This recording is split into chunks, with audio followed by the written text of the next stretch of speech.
Today, I am presenting my project for You're More Powerful Than You Think. And one second. So the topic I chose was the pose of power. Introduction to the pose of power. The pose of power, also known as power posing, is a self-improvement technique where people stand in a pose that makes them feel confident as a way to exert power. A well-known study was completed by Carney, Cuddy, and Yap in 2010. Where their findings included that people who struck power poses were more likely to participate in risky decision-making and felt more powerful, rather than people who did not strike these poses. And I included a picture of Wonder Woman because she's a common theme in power posing because you usually think of superheroes. And the case study. So the case study was completed by Carney, Cuddy, and Yap, and it was done to determine if the poses that are performed by humans and animals actually cause power. The high power poses versus the low power poses were studied and examined to provide the expected results. Carney and his team studied the two key hormones that correlate to the neuroendocrine profiles, testosterone and cortisol. Neuroendocrine describes certain cells that release hormones into the blood in response to stimulation of the nervous system. Humans and animals display testosterone levels to reflect and reinforce their status, and the hormone cortisol relatively drops as power increases. Additionally, power is expressed through nonverbal displays, and that will be shown in slides 6 and 7. And I included the link to the case study. So testosterone. Testosterone is a hormone produced in humans, and you typically hear about it in males when they go through puberty. The hormone correlates to power and assertiveness in this case study.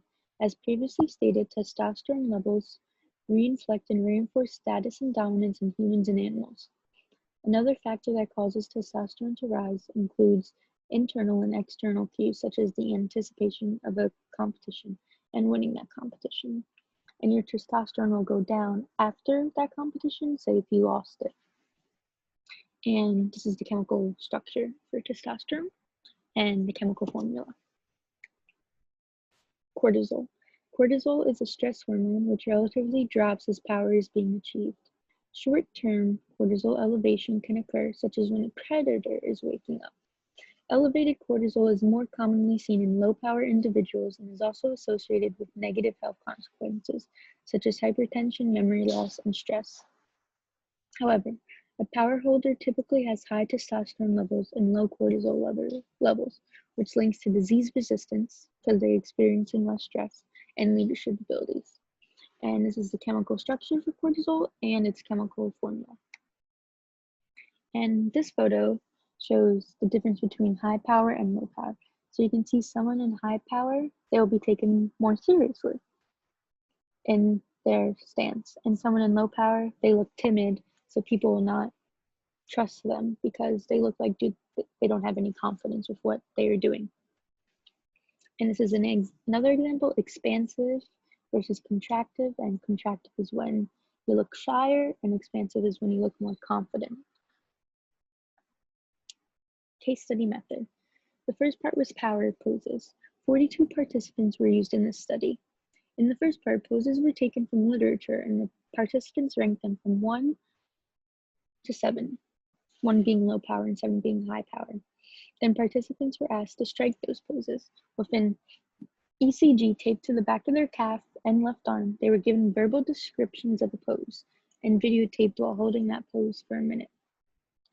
The next part was measure of risk-taking and powerful feelings. Next, participants, they were given $2 and told that they could keep it or they can roll a dice for a chance to win double that amount. Then participants discussed how powerful they felt when taking that gambling chance. And then after that, saliva tests were then performed and they were sent out, they were frozen for I think maybe 2 weeks and then sent out to a lab to determine the testosterone and cortisol levels in each participant's body. And here are the results.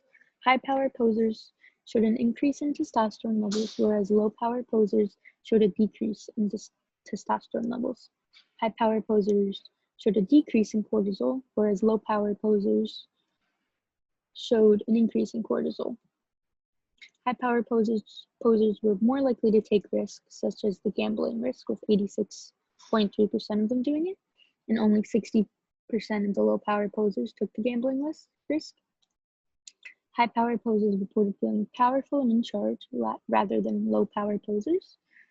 Posing in high power displays elevation of testosterone, reduction of cortisol, and increases in feelings of risk-taking and power.